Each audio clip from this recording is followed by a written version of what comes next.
We talk a lot about vendor lock-in, right? It's this big, scary concept, a risk, a trap. But how do you actually move past the theory? How do you systematically research a vendor to find those hidden hooks before you're already caught? Well, that's what we're going to break down. We are going to walk through a practical 5-step framework you can use to do exactly that. All right, before we dive in, we have a quick but important disclaimer. This is Module 5 of a 10-part overview about researching the lock-in potential of a software vendor. It's all based on some really comprehensive work from Virtualization Options LLC. Now, this just provides general principles, it comes without any warranty, and it is definitely not legal advice. You should always work with competent legal counsel who knows the laws in your specific area. So, here's our game plan.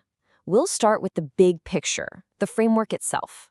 Then we'll dive into 5 clear steps: getting your hands dirty with the technology, poring over the contracts, bringing your team together, designing for freedom, and finally, making sure this isn't just a one-time thing. You know, to really get a handle on lock-in, you can't just look at one piece of the puzzle. It's gotta be a cohesive process. You need to combine that deep dive into the tech with a sharp-eyed review of the contracts and a really smart strategic analysis. Only when you bring all of those together do you get the full picture of the risk you're taking on. Step 1 is where the rubber meets the road. We're talking about technical due diligence. This is not about trusting a slick sales presentation or some marketing slides. No way. This is about getting hands-on with the actual technology long before any contract gets signed to find out what it would really take to walk away. Our deep dive here is really broken into 3 parts. First, we start at the very core, analyzing how your data is actually stored. Then, we look at how the system communicates with the rest of the world by reviewing its API architecture. And finally, we put it all to the ultimate test, with a small-scale migration to see if it holds up in the real world. Okay, this is so crucial. You have to verify data portability with your own 2 hands. Don't just take their word for it. Ask for sample exports, dig in and check. Is all the metadata there? Are those critical relationships between data points intact? And most importantly, actually try to import that data into a different system. It's the only way you'll know if their claim of using standard formats is actually true. Next up, the APIs. Are they built on open standards that make it easy to connect with other systems? Or are they proprietary, designed to keep you inside a walled garden? A vendor's whole approach to their API architecture, it tells you so much about their philosophy. It tells you if they see themselves as a partner in a bigger ecosystem, or if they're just trying to make you a permanent resident in theirs. And this is exactly why a proof of concept is totally non-negotiable. The documentation, it can't tell you the whole story. Never does. Only a real, hands-on, small-scale migration will shine a light on all those hidden complexities. The weird data transformation problems, the gaps in functionality, all the real-world headaches that somehow never make it into the sales pitch. Okay, so technical freedom is great, but it means absolutely nothing if you're trapped by legal chains. And that brings us to step 2. The contract review. Look, technical barriers are one thing, but a cleverly worded contract can lock you in just as tightly as any proprietary code. This step is all about spotting those legal and financial traps. These are the classic contractual gotchas you have to watch for. Things that sound standard, like early termination penalties, price hikes, or those sneaky auto-renewals. They can make switching vendors financially crippling. You've also got to watch for things like forcing you to buy products you don't need, or charging you an arm and a leg just to get your own data out. Every single one of these is a huge red flag. And please, remember this. The absolute best time to negotiate your exit is before you ever enter. You have the most leverage, the most power to get fair terms on data ownership, termination fees, and migration support before you sign on the dotted line. Once you're a customer who depends on them, that leverage, it's pretty much gone. So I want you to ask yourself this. Do your current contracts spell everything out clearly? Any vague language about who owns the data is a massive warning sign. You need explicit, actionable terms that define exactly what the vendor is obligated to do to help you leave should you ever need to. Now for step 3. This is all about recognizing that assessing lock-in is a team sport. It's not a job for one person or one department.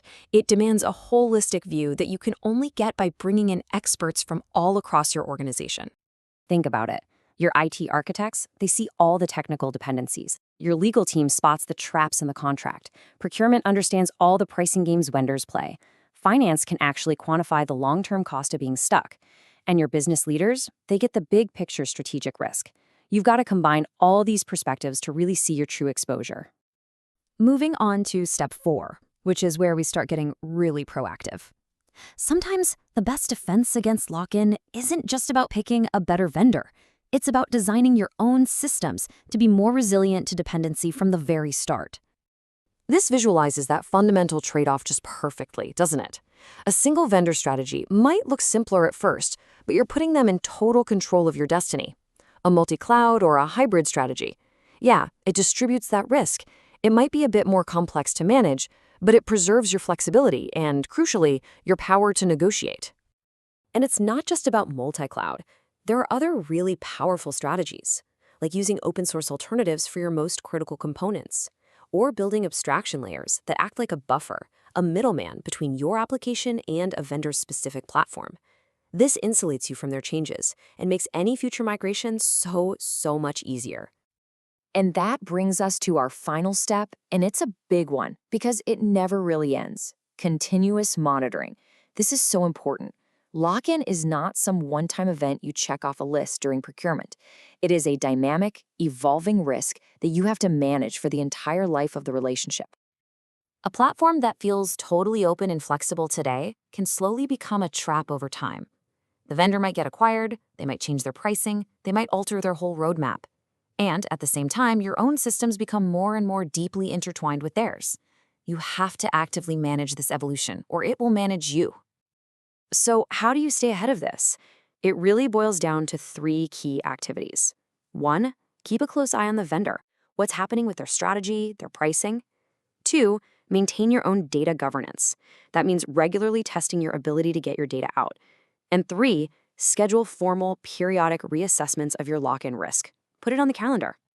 That last point is completely non-negotiable. Making a risk review a standard, required part of your annual vendor management process, that's what prevents that gradual, creeping, unnoticed buildup of lock-in that can be so incredibly dangerous down the road.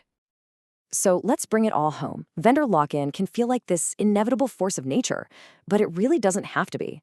By moving from just talking about it to actually having a systematic framework like this, you can take back control. You can uncover those hidden risks and make truly informed decisions that protect your organization's freedom for the long run.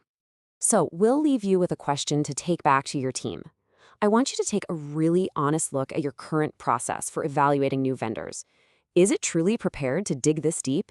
Is it built to uncover these hidden strategic risks before they become tomorrow's inescapable problems?